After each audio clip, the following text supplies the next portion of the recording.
जय हिंद दोस्तों, स्वागत है आप सभी का एक बार फिर से लक्ष्य के यूट्यूब चैनल पर। और इसके साथ ही हम लोग बात कर रहे थे जो हमारी सीरीज चल रही थी राज्य व्यवस्था की, उसमें हमारी जो आज की क्लास है वो भी मूल अधिकारों पर ही है। जैसा कि हम लोग पीछे लगातार देखते हुए आ रहे हैं कि एक एक जो क्लास हुई है हमारी फंडामेंटल राइट्स को लेकर, उसको एक छोटा सा रिव्यू कर लेते हैं, फिर उसके बाद जो है हम लोग आगे बढ़ेंगे। तो क्या क्या उसमें चीज़ें थी, जैसे कि समानता का अधिकार, जो कि हमने 14 अनुच्छेद कितने से कितने तक, 14 से 18 तक पढ़ा, ये हमने क्लेरिफाई कर लिया है, बहुत अच्छे से समझ लिया है इस चीज़ को। इसके साथ ही अगर हम देखें तो अनुच्छेद 19 से 22 को हमने पढ़ा है। अनुच्छेद 19 से 22 जो है वो स्वतंत्रता का अधिकार की बात करता है, तो इसको भी हमने बहुत ही अच्छे से क्लेरिफाई कर लिया है। और इसके बाद जो हम अगली बात करें तो अनुच्छेद 23 से 24 इसको हमने बहुत अच्छे से पढ़ा है, जिसमें श्रम को लेकर, बाल श्रम को लेकर, मानव दुर्व्यापार को लेकर ऐसी चीज़ों की बात हमने की थी, जिसमें शोषण के विरुद्ध अधिकार को हमने अनुच्छेद 23 से 24 में कवर किया था। इसके बाद ही हम देखते हैं कि धार्मिक स्वतंत्रता का अधिकार, ये हमने पिछली क्लास में अभी कवर किया है कि 25 से 28 तक धार्मिक स्वतंत्रता का अधिकार क्या है। अंतःकरण की स्वतंत्रता क्या होती है, मानने, आचरण करने या प्रचार करने का अधिकार किस अनुच्छेद में दिया गया है। और इसके साथ ही हमने देखा था कि जो धार्मिक संस्थाएं होती हैं उसका मैनेजमेंट किस तरीके से किया जा सकता है। और इसके साथ साथ हमने जाना था कि जो शिक्षा को लेकर या फिर जो स्कूल्स हैं उनमें धार्मिक शिक्षा दी जा सकती है या नहीं दी जा सकती है, टैक्स का यूज़ क्या धार्मिक कार्यों में किया जा सकता है भारत सरकार के द्वारा, इन सब चीज़ों पर हमने बात की थी इसमें पिछली क्लास में। छोटा सा रिव्यू दिया मैंने, तो मैंने छोटा सा ये बताया था आप लोगों की टोटल जो हमारे फंडामेंटल राइट्स हैं वो 6 फंडामेंटल राइट्स हैं। तो पहला तो आपका ये हो गया है, 2 ये, 3 ये, 4 ये, और 5वां जो हम आज कवर करेंगे वो करेंगे अनुच्छेद 29 से 30 तक, यानी संस्कृति और शिक्षा संबंधी अधिकार की हम लोग बात करेंगे। संस्कृति और शिक्षा संबंधी अधिकारों की हम बात करेंगे। और इसके साथ ही इसके बाद जो हम बात करेंगे वो बात करेंगे जो अगला होगा हमारा 6th जो फंडामेंटल राइट है, मूल अधिकार है, वो संवैधानिक उपचारों के अधिकार की बात करता है, जो अनुच्छेद 32 के अंतर्गत आता है। तो अनुच्छेद 32 में जो संवैधानिक उपचारों का अधिकार है उसकी हम लोग बात करेंगे अगली क्लास में। लेकिन आज जो हम बात करेंगे अनुच्छेद 29 और 30 की बात करेंगे। 2 ही अनुच्छेद हैं, ज़्यादा बड़ा नहीं होगा, और इसके साथ ही हम इसमें आसानी से समझ जाएंगे कि क्या है। अगर आपने इस चीज़ को समझा है, धार्मिक स्वतंत्रता के अधिकार को आराम से और सही से समझा है, बिना भटके हुए समझा है, यानी कि देखिए जो चीज़ आप पढ़ रहे हैं, है ना, फोकस उसी चीज़ पर रखिए, अपने आप को इधर उधर मत बांटिए। अगर आपने उसी कंसेप्ट को आपने समझा है, केवल उसी कंसेप्ट को उसी समय पर जो चीज़ें मैंने बताई हैं वहाँ पे अपने दिमाग को केवल वहीं पर रख के समझा है, तो ये सारी चीज़ें आपको बहुत अच्छे से क्लेरिफाई हुई होंगी। और जो लोग आज पहली बार क्लास देख रहे हैं तो मैं उनसे ये कहूँगा कि इंडियन पॉलिटी की प्लेलिस्ट में जाइए आप चैनल पर, और उसके बाद ये सारे कंसेप्ट को देख लीजिए। इससे पहले का जो अनुच्छेद है 12 और 13 मूल अधिकार क्या होता है उसको भी मैंने काफ़ी अच्छे से समझाया है। और इससे पहले हमने भाग 2 को क्लियर किया है, नागरिकता क्या है, नागरिकता संबंधी अधिनियम क्या है, वो भी हम चीज़ें देख चुके हैं। जो लोगों को ये लग रहा है कि हम आगे आगे जा रहे हैं तो पीछे का एक बार जो है आप लोग रिवाइज करते हुए चलिए, बार बार उन चीज़ों को देखते हुए चलिए, ताकि आपके दिमाग से ना निकले। नागरिकता तो बहुत ही इंपॉर्टेंट टॉपिक है, क्योंकि बड़े पैमाने पर हम देखते हैं कि देश में इस समय सीएए या एनआरसी या इन सब चीज़ों को लेकर बात होती रहती है। और अभी कोरोना महामारी के कारण ये चीज़ें दबी हुई हैं, नहीं तो आप इस पर कोई ना कोई एक निर्णय आपको सामने देखने को मिलता ही मिलता। चलिए, ऐसे ही उससे पहले कि हम बात कर चुके हैं कि संघ और राज्य क्षेत्र क्या होगा, फिर उससे पहले उद्देशिका की बात कर चुके हैं, तो ये क्लासेस हमारी हो चुकी है रेगुलर। तो आप सभी लोग, जो लोग रेगुलर भी बने हुए हैं हमारे साथ, क्लासेस के साथ रेगुलर बने हुए हैं, तो नोट्स बना ही रहे हैं, तो रिवीजन भी करते रहिए साथ में। कोई डाउट हो तो उन वीडियोस को, उन क्लासेस को दोबारा से प्ले कीजिए और देख लीजिए। तो इसके बाद हम देखेंगे संवैधानिक उपचारों का अधिकार, रेमेडीज क्या होगा, इस चीज़ पर हम लोग बात करेंगे। तो ये थे हमारे जो 6 मूल अधिकार हैं, वो ये हैं, कुछ इस तरह से हैं, और इनको हमने एक एक करके जो है बात की है। तो आज हम बात करेंगे संस्कृति और शिक्षा संबंधी अधिकार पर। तो चलते हैं इस पर बात करते हैं। संस्कृति और शिक्षा संबंधी अधिकार जो अनुच्छेद 29 और 30 है, वो हमें क्या कहता है और क्या समझाने का प्रयास करता है। तो यहाँ तक का जो भी कंसेप्ट है, मैं समझता हूँ कि आप लोगों को अच्छे से समझ में आया ही होगा, जो आपने पिछली क्लासेस में की है। और कोई डाउट हो तो ज़रूर क्वेश्चन कीजिएगा। जैसे कि अभिषेक का एक क्वेश्चन है कि आचरण को एक बार फिर से बता दिया जाए, जो कि आचरण किस में, अनुच्छेद 25 में, जिसमें मैंने बताया था कि आचरण का मतलब क्या हो गया कि आप जो पूजा पाठ करते हैं या कर्मकांड करते हैं, किस तरीके से अपने धार्मिक आस्था को प्रकट कर रहे हैं। है ना। आपने अपने घर के आगे जागरण करना शुरू कर दिया, कीर्तन करना शुरू कर दिया, है ना। तो इस तरीके से आप किसी भी तरीके का आचरण कर सकते हैं, अपने धर्म के प्रति जो है अपने आचरण को बता सकते हैं, यानी कि आप व्यवहार कैसा कर रहे हैं अपने धर्म के लिए, वो आप कैसा भी कर सकते हैं, उसकी पूरी स्वतंत्रता आपको दी गई है अनुच्छेद 25 में। लेकिन शर्त क्या है, वही है कि अगर मूल अधिकारों को किसी तरीके से हनित करता है, जैसे कि लाउड स्पीकर है, डीजे है, इससे क्या होता है कि देर रात्रि तक अगर चलाया जाए तो लोगों को सोने का एक जो अधिकार है, जो जीवन का एक मूल तत्व है सोना, जो एक प्राकृतिक रूप है, अगर आप रात भर बहुत तेज़ी से डीजे बजाते हैं, लाउड स्पीकर्स बजाते हैं और जिसमें धार्मिक गाने ही चल रहे हैं वो बेशक, लेकिन उससे क्या हो रहा है, लोगों की जो एक नींद है, उनके स्वास्थ्य पर एक असर पड़ रहा है। जो आपके उस समारोह में सम्मिलित नहीं होना चाह रहे हैं वो नहीं हो रहे हैं, उनको सुबह काम पर जाना है, तो वो क्या है, उनके मूल अधिकारों का उल्लंघन है। अगर आपका क्वेश्चन अगला यही रहने वाला है कि ये डीजे उजे बजाने पर या लाउड स्पीकर बजाने पर रोक क्यों लगती है, वो रोक इसी वजह से लगती है कि कहीं ना कहीं ये किसी के अधिकारों का उल्लंघन कर रहा है। मैंने आपको शुरू में ही बताया आप सभी को कि जो मूल अधिकार हैं वो असीमित नहीं हैं बल्कि सीमित हैं। अगर वह किसी दूसरे के मूल अधिकारों का उल्लंघन करते हैं तो उनको सीमित कर दिया जाएगा, रोक लगाई जाएगी विधि के द्वारा। चलिए, तो अब हम बात कर लेते हैं आज के टॉपिक पर। तो आज का जो टॉपिक है वो है हमारा संस्कृति एवं शिक्षा संबंधी, संस्कृति एवं शिक्षा संबंधी अधिकार। ठीक है, तो इस चीज की हम बात करते हैं, संस्कृति एवं शिक्षा संबंधी अधिकार, जो कि आपका मैंने अभी बताया कि किस किस में है, अनुच्छेद 29 और 30 में है। ठीक है, तो इन दोनों को हम थोड़ा सा अलग अलग जो है एक बार यहीं पर समझने का प्रयास करते हैं।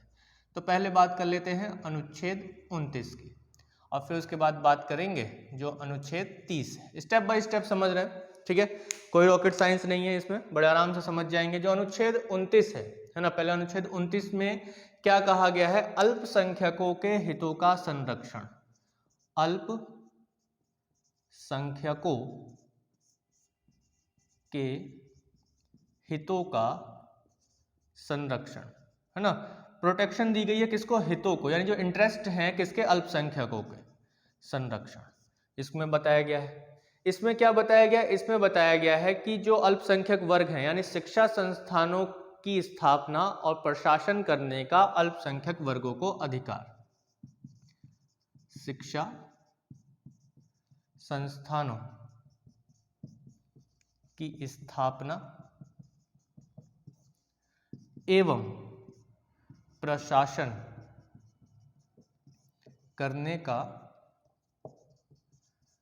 करने का अल्पसंख्यक वर्गों का अधिकार।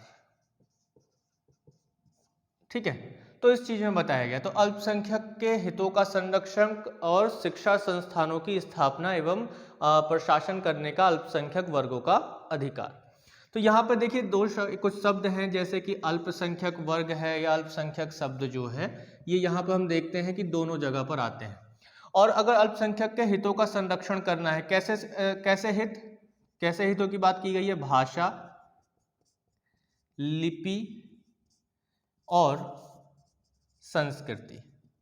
ठीक है, भाषा, लिपि और संस्कृति, अगर इनका संरक्षण करना हो तो सीधी सी बात है, देखिए ये दोनों आर्टिकल जो है एक तरीके से जुड़े हुए हैं, बड़े ही आसान है। कैसे कि आपने अनुच्छेद 29 में देखा कि अल्पसंख्यक के हितों का संरक्षण, कैसे हित हैं, कैसे इंटरेस्ट हैं, जो हित हैं वो किस तरीके के हित हैं।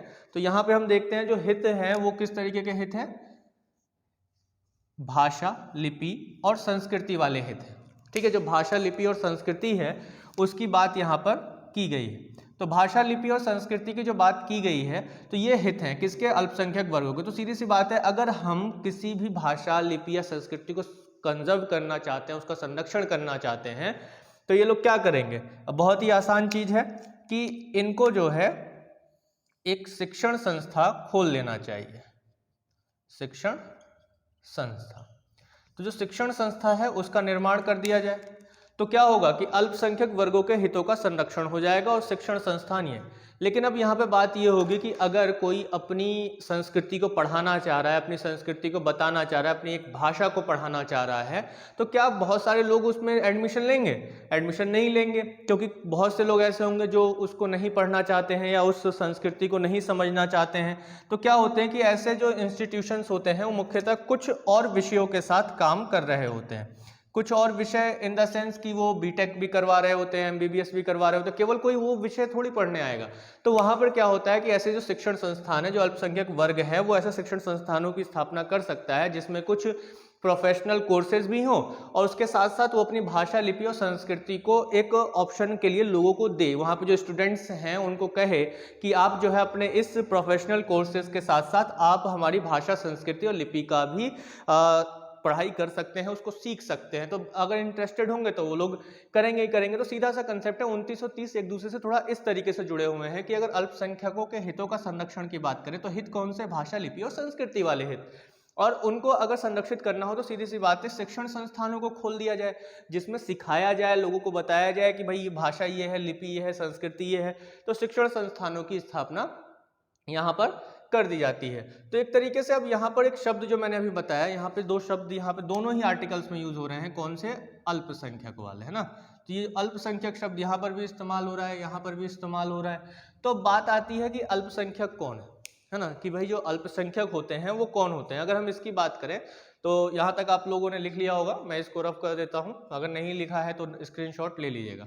चलिए, तो यहाँ पर अल्पसंख्यकों की अगर हम बात करें तो अल्पसंख्यक कौन होंगे, इस पर संविधान में हमारे कोई ये कंसेप्ट नहीं बताया गया है कि ये जो वर्ग है या ये जो समुदाय है, ये जो लोग हैं, ये अल्पसंख्यक में आएंगे, ऐसा कुछ नहीं बताया गया है। तो फिर अल्पसंख्यक क्या बताया गया है उसको देख लेते हैं। तो अगर हम अल्पसंख्यकों की बात करें तो हमारे संविधान में अल्पसंख्यक दो प्रकार के बताए गए हैं, धार्मिक और भाषाई। ठीक है, लिंग्विस्टिक बेस पर और रिलीजन बेस पर। लेकिन ये नहीं बताया गया कि कौन कौन से धर्म आएंगे इसमें, या ये नहीं बताया गया कि कौन कौन सी भाषाएं आएंगी। यदि अगर हम देखें कि अल्पसंख्यक शब्द का इस्तेमाल यहाँ पर जब हो रहा है तो अल्पसंख्यक कौन है, क्या इसके लिए संविधान में कुछ बताया गया है? तो संविधान में केवल इतना बताया गया है कि अल्पसंख्यक जो होंगे वो धार्मिक और भाषाई होंगे। भाषाई अल्पसंख्यक और धार्मिक अल्पसंख्यक। समझ रहे हैं बात? तो धार्मिक अल्पसंख्यक और भाषाई अल्पसंख्यक दो, बस इतना बताया गया है। लेकिन क्या इस चीज में ये बताया गया है संविधान में कि कौन कौन से धर्म अल्पसंख्यक होंगे? नहीं, ये नहीं बताया गया है। कौन कौन सी भाषा बोलने वाले लोग अल्पसंख्यक होंगे, क्या ये बताया गया संविधान में? ये नहीं बताया गया है। तो इसका कैसे हम ये कह सकते हैं कि ये धर्म जो है अल्पसंख्यक होंगे?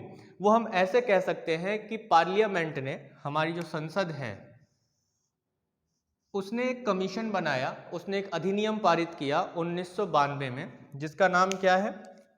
जिसका नाम है राष्ट्रीय अल्पसंख्यक आयोग अधिनियम 1992।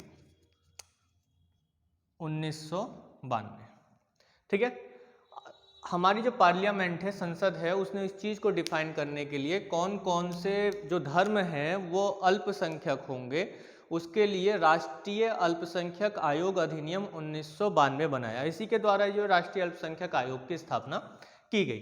अब इस अधिनियम में क्या प्रावधान किया गया कि कौन कौन लोग अब अल्पसंख्यक होंगे, इस चीज़ को इसमें समझाया गया। किस किस को बताया गया? जैसे सिख हैं, जैन है, पारसी है, मुस्लिम्स हैं, बौद्ध हैं। ठीक है, सिख, जैन, पारसी, मुस्लिम, बौद्ध। ठीक है, इनको बताया गया और इसके साथ ही एक और रह जाता है, ईसाई। ईसाई। तो इनको जो है क्या बताया गया कि ये वर्ग क्या है? ये धर्म जो आते हैं, ये सभी धर्म कौन है? ये धर्म अल्पसंख्यक हैं। इनको क्या बताया? अल्पसंख्यक बताया। किस अधिनियम में?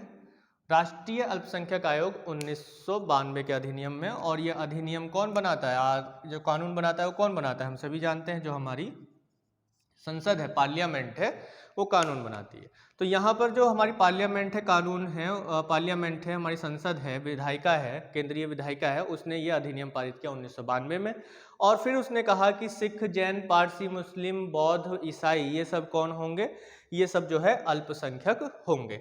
इसी तरीके से हम देखते हैं कि अल्पसंख्यकों को लेकर क्या सुप्रीम कोर्ट ने भी कोई चर्चा की है या कोई बात बताई है कि अब अल्पसंख्यक तो जरूरी नहीं है कि हर एक राज्य में एक समान हो।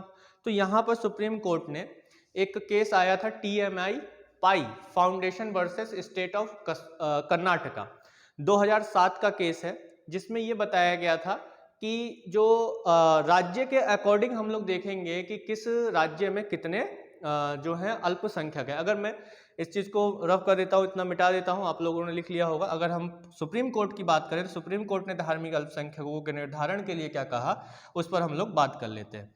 तो सुप्रीम कोर्ट ने जो कहा वो कुछ यही कहा। कौन सा केस था सबसे महत्वपूर्ण? सबसे पहले तो इस बात को हमें ध्यान देना होगा, केस था TMA pi foundation versus state of Karnataka. ठीक है। तो ये जो केस था, इसमें ये कहाँ केस आया? सुप्रीम कोर्ट में आया। सुप्रीम कोर्ट ने क्या कहा? सुप्रीम कोर्ट ने कहा कि जो अल्पसंख्यक होंगे, अल्पसंख्यक जो होंगे, उनको कैसे देखा जाएगा? उनको राज्यवार देखा जाएगा। राज्यवार देखा जाएगा। जैसे सीधा सा कंसेप्ट है कि किस राज्य में किस धर्म के लोग कम हैं या ज़्यादा हैं, उसके अकॉर्डिंग उनको अल्पसंख्यक उस राज्य में माना जाए। जैसे कि अगर आप इसका, भारत में कई ऐसे राज्य हैं जहाँ पे आपको उदाहरण देखने को मिल जाएंगे। जैसे कि आप नागालैंड जाइए, तो नागालैंड में इसका सबसे अच्छा उदाहरण है। वैसे तो हिंदू धर्म जो है वो भारत में क्या है, बहुसंख्यक में आता है, लेकिन नागालैंड में उनकी आबादी, टोटल आबादी केवल 8.5% के आसपास रहती है। तो यहाँ पर हम देख सकते हैं कि जो हिंदू धर्म है वो नागालैंड में क्या है? नागालैंड में तो वो अल्पसंख्यक हो गया, क्योंकि वहाँ पर मेजॉरिटी ऑफ कौन है? ईसाई धर्म जो है मेजॉरिटी में है। ऐसे ही कई राज्य, मिजोरम है, वहाँ पे भी आप देखेंगे तो हिंदुओं की संख्या बहुत कम है, वहाँ वो अल्पसंख्यक है। तो सुप्रीम कोर्ट ने ये कहा, TMA pi foundation versus state of Karnataka के केस में, कि जो अल्पसंख्यक होंगे उनका निर्धारण हम राज्यवार करेंगे, राज्यों के अकॉर्डिंग हम लोग करेंगे। तो धार्मिक अल्पसंख्यक के बारे में हम ये चीज़ देखते हैं कि जो अल्पसंख्यक शब्द को हम ले रहे हैं, जो संविधान में जिसको डिफाइन नहीं किया गया, बस इतना बताया गया कि अल्पसंख्यक 2 प्रकार के होंगे। कौन कौन से? धार्मिक और भाषाई अल्पसंख्यक होंगे। तो धार्मिक अल्पसंख्यक में कौन कौन लोग आएंगे, इस चीज को नहीं बताया गया था। तो जिसको हमारी संसद ने 1992 में राष्ट्रीय अल्पसंख्यक आयोग अधिनियम को पारित करके बताया कि ये जो धर्म होंगे, कौन कौन से धर्म? सिख, पारसी, बौद्ध, जो जैन हैं, मुस्लिम्स हैं, ईसाई हैं, ये सब कौन होंगे?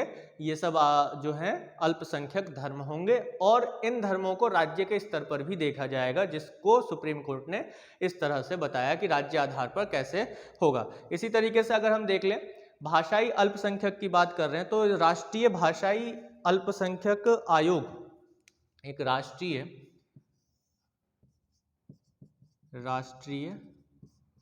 भाषाई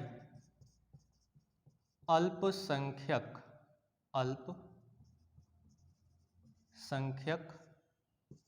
आयोग, ठीक है। राष्ट्रीय भाषाई अल्पसंख्यक आयोग ने अपनी एक 38वीं रिपोर्ट जारी की, जिसमें उसने क्या कहा? इस रिपोर्ट में ये कहा कि भाषा के आधार पर अल्पसंख्यक कौन होंगे। तो ये कहा कि देखिए, कोई भी एक स्टेट है, कोई भी एक राज्य है, तो उसमें जो है किसी एक भाषा को बोलने वाले लोगों की संख्या ज़्यादा होती है। किसी एक भाषा को बोलने वाले लोगों की संख्या क्या होगी? ज़्यादा होगी। अब जब लोगों की संख्या बोलने वालों की, एक भाषा को बोलने वाले लोगों की संख्या ज़्यादा होगी तो वो तो मेजोरिटी में हो गए। लेकिन उस राज्य में अगर कोई एक भाषा को बोलने वाले लोग कम हैं, या उसको पढ़ने लिखने वाले लोग कम हैं, उसको जानने समझने वाले लोग कम हैं, तो वो अल्पसंख्यक है। जैसे उदाहरण के रूप में ले लीजिए, मराठी बोलने वाले लोगों की संख्या ज़्यादा है, लेकिन जो कोंकणी बोलते हैं, समझते हैं, पढ़ते हैं, उनकी संख्या कम है, तो वो भाषाई आधार पर अल्पसंख्यक हो गए। इसी प्रकार से अगर हम पश्चिम बंगाल का बात करें तो पश्चिम बंगाल में क्या होगा, पश्चिम बंगाल में बंगाली बोलने वालों की संख्या ज़्यादा है, लेकिन नेपाली बोलने वालों की संख्या कम है, जो दार्जिलिंग हिल्स तक सीमित है ना, जहाँ पे गोरखालैंड की मांग भी की जाती है, अक्सर आप लोगों ने समाचारों में सुना भी होगा। तो इस तरीके से वो भाषाई अल्पसंख्यक हैं, जो किसी राज्य में अगर कोई भाषा कम बोल रहा है, उस भाषा को कम जानता है, तो भाषाई आधार पर अल्पसंख्यक हो गया। तो इस चीज को बताया राष्ट्रीय भाषाई अल्पसंख्यक आयोग की 38वीं रिपोर्ट में बताया गया। तो यहाँ पे धार्मिक अल्पसंख्यक और भाषाई अल्पसंख्यक, इसका जो कंसेप्ट है आप लोगों को अच्छे से समझ में आ गया होगा। यानी कि राज्य में जो भाषा कम बोली जाती है, कम बोली जाती है, ठीक है, तो ये हो गया। ऐसे अगर गुजरात में देखा जाए तो गुजरात में क्या होगा कि गुजराती बोलने वालों की संख्या ज़्यादा होगी, लेकिन अगर कच्छी की बात करें, कच्छी जो भाषा है वहाँ पे जो है कम लोग बोलते हैं, तो इस तरीके से वहाँ पे वो कच्छी भाषा लोग जो है भाषाई आधार पर अल्पसंख्यक हो गए। तो कितने प्रकार के अल्पसंख्यकों की बात की गई है संविधान में, धार्मिक अल्पसंख्यक और भाषाई अल्पसंख्यक। कौन कौन होंगे उसको बाद में इन मामलों से पता कर सकते हैं हम कि कौन कौन लोग अल्पसंख्यक की श्रेणी में आते हैं। तो यहाँ तक कुल मिला के जो है मुझे ऐसा लगता है कि आप लोगों को एक कंसेप्ट समझ में आ गया होगा कि अनुच्छेद 29 और 30 कैसे एक दूसरे से जुड़े हो सकते हैं, और जो उनमें अल्पसंख्यकों की बात की गई है वो अल्पसंख्यक कौन कौन हो सकते हैं। तो अब यहाँ पर अब छोटा सा ये देख लेते हैं कि संविधान में एग्जैक्टली जो लिखा हुआ है कि अनुच्छेद 29 में क्या है और अनुच्छेद 30 में क्या है, उस चीज को हम लोग थोड़ा सा समझ लेते हैं कि जो संरक्षण दिया गया है वो कैसे संरक्षण दिया गया है। तो अब हम बात कर लेते हैं प्रॉपरली अनुच्छेद 29 की और अनुच्छेद 30 की। देखिए अभी तक मैंने अनुच्छेद 29 और 30 में क्या लिखा हुआ है एग्जैक्टली वो नहीं समझाया आप लोगों को। यहाँ तक मैं जो समझाना चाह रहा था वो बस यही समझाना चाह रहा था कि इन दोनों में कनेक्शन क्या हो सकता है, जिसको आप आसानी से याद रख सकते हैं कि हितों का संरक्षण तो कैसे करना है, शिक्षण संस्थानों की स्थापना करके करना है। तो अल्पसंख्यक कौन होंगे उस चीज को हमने यहाँ पे समझा कि अल्पसंख्यक कौन कौन होंगे, और भाषाई आधार पर और धार्मिक आधार पर तो उनमें भी कौन कौन होंगे इस चीज के लिए हमें बाद में देखने को मिला, क्योंकि संविधान में अल्पसंख्यक कौन कौन होंगे इस चीज का जिक्र नहीं किया गया है, लेकिन आधार बताए गए धार्मिक और भाषाई बताए गए। ठीक है, तो चलिए अब बात कर लेते हैं अनुच्छेद 29 की। तो जब हम संस्कृति और भाषा संबंधी अधिकारों की बात करते हैं तो इसमें जो अनुच्छेद 29 है, अनुच्छेद 29, इसमें दो क्लॉज बताए गए हैं। कितने क्लॉज बताए गए हैं? दो क्लॉज बताए गए हैं। एक तो जो व्यक्तिगत अधिकारों की बात करता है और एक समूह के अधिकारों की बात करता है। जैसे अगर जो पहला क्लॉज है वो क्या कहता है कि मैंने आप लोगों को अभी पीछे जो बताया, क्या भारत के नागरिकों के किसी भी अनुभाग, भारत के नागरिकों के किसी भी अनुभाग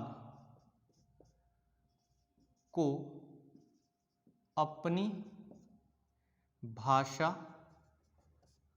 लिपि और संस्कृति के संरक्षण का अधिकार। समझ रहे हैं? तो देखिए पहले 29 में तो मैंने आप लोगों को पीछे ही बताया कि क्या बताया गया है 29 में कि अल्पसंख्यकों के हितों का संरक्षण। तो अल्पसंख्यकों के हितों का संरक्षण जो 29 में क्या बताया गया, चलिए यहां पे मैं लिख देता हूं एक बार फिर से, अल्पसंख्यकों के हितों का संरक्षण। ठीक है, बात समझ में आ रही है? तो हितों का संरक्षण, तो पहला जो क्लॉज इसमें बताया गया है वो ये बताया गया है कि भारत के नागरिकों के किसी भी अनुभाग को अपनी भाषा, लिपि और संस्कृति के संरक्षण का अधिकार। ठीक है, तो यहाँ पे भाषा, लिपि और संस्कृति के संरक्षण का अधिकार दिया गया है, एक क्लॉज तो ये बताया गया है। और ये जो क्लॉज है इसमें हम ये चीज देखते हैं कि ये जो सुरक्षा दी गई है ये किसी भी अनुभाग को दी गई है, नागरिकों के किसी भी अनुभाग को दी गई है। वहीं पर अगर दूसरी बात अगर हम बात करें, दूसरे में क्या बताया गया है कि कोई संस्था है ना, कोई शिक्षण संस्था जो राज्य के सहायता और मान्यता से चल रहा है उसमें किसी के साथ धर्म, जाति या भाषा के आधार पर भेदभाव नहीं किया जाएगा। तो यहाँ तक बात समझ में आ रही है? ठीक है, स्टेप बाय स्टेप चल रहा हूँ और बड़े आराम से जो है चीज़ों को समझाने का प्रयास कर रहा हूँ कि क्या इसमें हो सकता है। तो यहाँ पे क्या लिखा गया है कि भेदभाव नहीं किया जाएगा, किस आधार पर? धर्म, जाति और भाषा के आधार पर। देखिए अनुच्छेद 15 में भी जो है कुछ भेदभाव के आधारों को बताया गया, लेकिन उसमें जो है भाषा को नहीं बताया गया। तो यहाँ पे जो क्लेरिफाई किया गया है वो किसको किया गया है? भाषा को बहुत अच्छे से इसमें समझाने का प्रयास किया गया है कि भाषा के आधार पर जो है आप भेदभाव नहीं कर सकते हैं। तो देखिए 2 क्लॉज दिए गए हैं केवल अनुच्छेद 29 में। एक तो ये बताया गया है कि भारत के नागरिकों के किसी भी अनुभाग को अपनी भाषा, लिपि और संस्कृति के संरक्षण का अधिकार, और कोई भी शिक्षण संस्थान जहाँ पर ये जो शिक्षण संस्थान जो राज्य की सहायता से चल रहा है या उसे मान्यता प्राप्त है, वहाँ पर क्या होगा या जो राज्य के अंतर्गत आने वाले हैं या राज्य के अंतर्गत यानी गवर्नमेंट स्कूल्स वगैरह है, तो वहाँ पर धर्म, जाति और भाषा के आधार पर किसी के साथ भेदभाव नहीं किया जाएगा। अब इसके उदाहरण से आप लोगों को अच्छे से समझ में आ जाएगा थोड़ा सा कि एक बात तो और आप लोगों को ध्यान में रखनी होगी कि यहाँ पर बोला है नागरिकों के किसी भी अनुभाग को, है ना, किसी भी अनुभाग, राज्य नागरिकों के किसी भी अनुभाग का मतलब क्या हो गया कि ये केवल अल्पसंख्यकों के लिए नहीं है अनुच्छेद 29, ये है नागरिकों के लिए है। नागरिकों का मतलब बहुसंख्यकों के लिए भी है। ऐसा सुप्रीम कोर्ट ने इस चीज को डिफाइन करते हुए कहा। क्या कहा कि अनुच्छेद 29 जो है केवल अल्पसंख्यक, 29 और 29 जो है आर्टिकल 29 अल्पसंख्यक को के लिए नहीं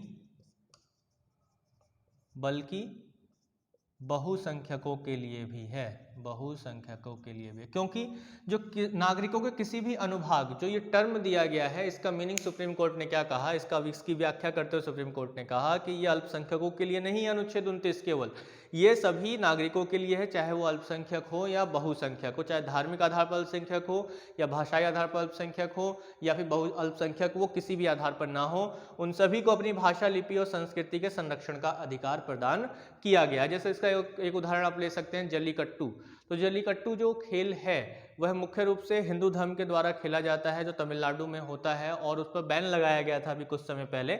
उस पर से जो बैन हटाया गया है वो अनुच्छेद 29 के संरक्षण के लिए ही हटाया गया, क्योंकि वो संस्कृति का एक इनहेरेंट पार्ट है। तो यहाँ पर अगर इसका उदाहरण देखेंगे तो जैसे कि मदरसा है, तो मदरसा चलता है वो सरकार की सहायता प्राप्त से चलता है, यानी कि जो ग्रांट ऐड दिया जाता है उनको कुछ सहायता दी जाती है उसको चलाने के लिए। तो वहाँ पर अगर कोई बच्चा जो मुस्लिम नहीं है, मुख्य रूप से ये मदरसों को ये माना जाता है कि उसमें जो है मुस्लिम बच्चे ही पढ़ते हैं, लेकिन ऐसा नहीं है, ऐसा जरूरी नहीं है। उसमें कोई दूसरे धर्म का बच्चा भी जा सकता है। वह अगर उर्दू पढ़ने का, उर्दू सीखने का के लिए इच्छुक है तो वह वहाँ जाकर पढ़ सकता है, लेकिन वहाँ पर पढ़ाने वाले व्यक्ति या उसको एडमिशन देने वाले व्यक्ति इस आधार पर उसे मना नहीं कर सकते हैं कि वो किसी दूसरे धर्म से आता है या किसी जाति से आता है या फिर वो इस भाषा को नहीं, यानी उर्दू को नहीं सीख सकता है क्योंकि वह कुछ और भाषा जानता है। तो भाषा के आधार पर जो है यहाँ पर डिस्क्रिमिनेशन नहीं किया जा सकता है, ऐसा अनुच्छेद 29 में बताया गया। तो अब आप यहाँ पे देख रहे होंगे कि ये जो पहला वाला जो क्लॉज है, पहला वाला क्लॉज जो है ये नागरिकों के एक समूह को सुरक्षा प्रदान करता है, यानी कि एक समूह को सुरक्षा प्रदान करता है। और ये वाला जो क्लॉज है, दूसरा वाला क्लॉज है, ये व्यक्तिगत रक्षा की बात करता है, यानी कि इंडिविजुअल को संरक्षण प्रदान करता है। इसके अलावा सुप्रीम कोर्ट ने यहाँ पर एक चीज और बोली कि यदि कोई व्यक्ति भाषा के संरक्षण को लेकर वोट मांगता है ना, कि इलेक्शन में खड़ा होता है और वोट मांगता है कि मैं जो है अगर जीता तो आपको जो आपकी जो हमारी जो ये भाषा है इसकी उन्नति करेंगे, इसको हम आगे बढ़ाएंगे, तो वह अपराध नहीं होगा। जो कि हम जानते हैं कि भारतीय प्रतिनिधित्व अधिनियम जो है, लोक प्रतिनिधित्व अधिनियम, भारतीय लोक प्रतिनिधित्व अधिनियम के अंतर्गत वह क्या होगा, वह अपराध नहीं होगा, जो 1951 का अधिनियम है। तो इस चीज़ में हम देखते हैं कि यहाँ पर जो है दो क्लॉज हैं अनुच्छेद 29 में। ये आप लोगों को अच्छे से समझ में आ गया होगा। कोई पॉइंट अगर ऐसा रह जाए जो आपके समझ में ना आए तो कमेंट जरूर कीजिएगा। चलिए इसके बाद जो हम बात कर लेते हैं अनुच्छेद 30 की बात कर लेते हैं। तो अनुच्छेद 30 जो है उसमें मैंने आप लोगों को बताया कि अपनी रुचि का कोई भी शिक्षण संस्थान स्थापित करने की जो है क्या है स्वतंत्रता है, किसको? अल्पसंख्यक वर्गों को। तो यहाँ पर स्पष्ट रूप से हम यहाँ कह सकते हैं कि यहाँ पे कहीं भी आर्टिकल, सबसे पहली बात तो आप लोगों को यही समझ लेनी चाहिए कि जो अनुच्छेद 30 है इसमें कहीं पर भी जो है नागरिकों की बात नहीं की गई है। ये बात की गई है किसकी? केवल अल्पसंख्यकों की। ठीक है, अल्पसंख्यक, हालांकि अल्पसंख्यक भी नागरिक हैं। मतलब मेरे कहने का यहाँ पर अर्थ जो है वो ये है, आप कंफ्यूज मत होइएगा। यहाँ पर कहने का अर्थ ये है कि जो नागरिकों में हमारे अल्पसंख्यक है केवल उनकी बात की गई, सभी नागरिकों की बात नहीं की गई है। तो यहाँ पर हम देखते हैं कि अनुच्छेद जो 30 है वो केवल अल्पसंख्यकों के लिए है। यानी कि अल्पसंख्यक कौन कौन से अल्पसंख्यक? जो मैंने अभी आपको बताया, धार्मिक अल्पसंख्यक होंगे हमारे यहाँ, और कौन से अल्पसंख्यक होंगे? भाषाई अल्पसंख्यक होंगे, भाषाई अल्पसंख्यक होंगे। तो ये दो तरीके के अल्पसंख्यक जो है मुख्य रूप से हमें दिखाई देते हैं। तो यहाँ पर जो आर्टिकल 30 है, अनुच्छेद 30 है, वो इसी चीज़ की बात करता है। किसकी बात करता है? कि जो धार्मिक या भाषाई अल्पसंख्यक हैं इसमें भी जो है एक तरीके से जो क्लॉजेस बताए गए हैं। तो पहला जो क्लॉज इसमें बताया गया है वो क्या कहता है? एक फर्स्ट क्लॉज जो है मुख्य रूप से इसका वो ये कहता है कि अपनी रुचि का, जैसा कि मैंने आपको पीछे बताया, अपनी रुचि के शिक्षण संस्थाओं की स्थापना और प्रशासन का अधिकार।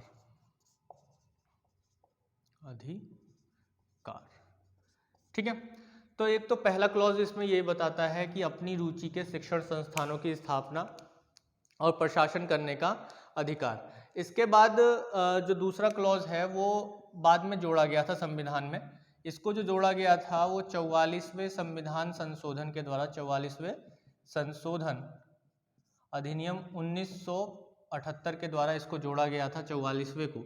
और इसमें क्या कहा गया था? इसमें ये कहा गया था कि यदि जो अल्पसंख्यक वर्ग है, अल्पसंख्यक वर्ग है, उसकी संपत्ति को जब्त किया जाता है, ठीक है, उसकी संपत्ति को सरकार अधिग्रहित करती है, माफ करिए जब्त कहा मैंने, अधिग्रहित करती है, तो अधिग्रहित संपत्ति का जो बाजार मूल्य होगा, संपत्ति का कौन सा? अधिग्रहित संपत्ति का क्या हो?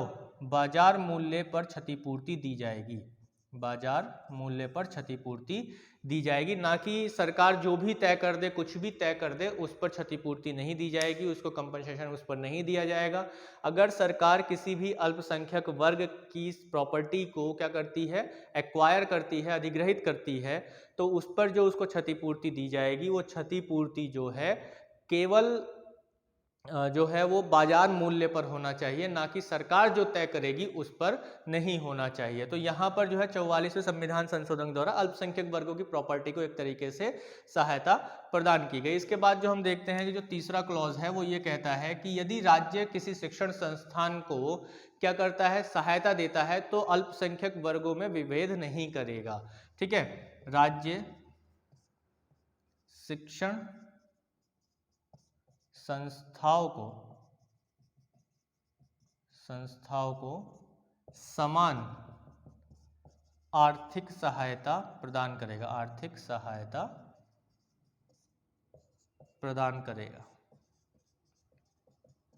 ठीक है, तो तीसरा क्लॉज ये कहता है कि अगर राज्य यानी कि सरकार जो भी अल्पसंख्यक शिक्षण संस्थान है उनको यदि आर्थिक सहायता प्रदान करता है, उनको यदि आर्थिक सहायता प्रदान करता है, आर्थिक सहायता देता है, तो क्या करेगा कि उनके बीच में किसी तरीके का भेदभाव नहीं करेगा, सबको एक समान रूप से, चाहे वो कोई भी अल्पसंख्यक हो, किसी भी धर्म का हो, जो अल्पसंख्यक की श्रेणी में आ रहे हैं, या भाषाई अल्पसंख्यक का इंस्टीट्यूशन है, तो सभी को एक समान रूप से आर्थिक सहायता प्रदान करे, किसी एक धर्म को ज़्यादा, किसी को कम या किसी को बिल्कुल सहायता दे ही नहीं, ऐसा नहीं करेगा। तो इस चीज़ को जो है यहाँ पर बताया गया है। अब इसमें भी शिक्षण संस्थानों की अगर बात करें तो शिक्षण संस्थानों को 3 भागों में कैटेगराइज किया गया है। तो उसको अब एक बार शॉर्ट में देख लेते हैं थोड़ा सा जल्दी से कि क्या है। तो यहाँ तक मैं समझता हूँ कि चीज़ें समझ में आ रही होंगी आपको। देखिए कोई इसमें बड़ा टॉपिक नहीं है, रॉकेट साइंस नहीं है, आर्टिकल 29 और 30, क्योंकि इसको समझना बड़ा ही आसान है और आसान तरीके से आप चीज़ों को समझ सकते हैं अगर आप चाहें तो, लेकिन रटिए नहीं,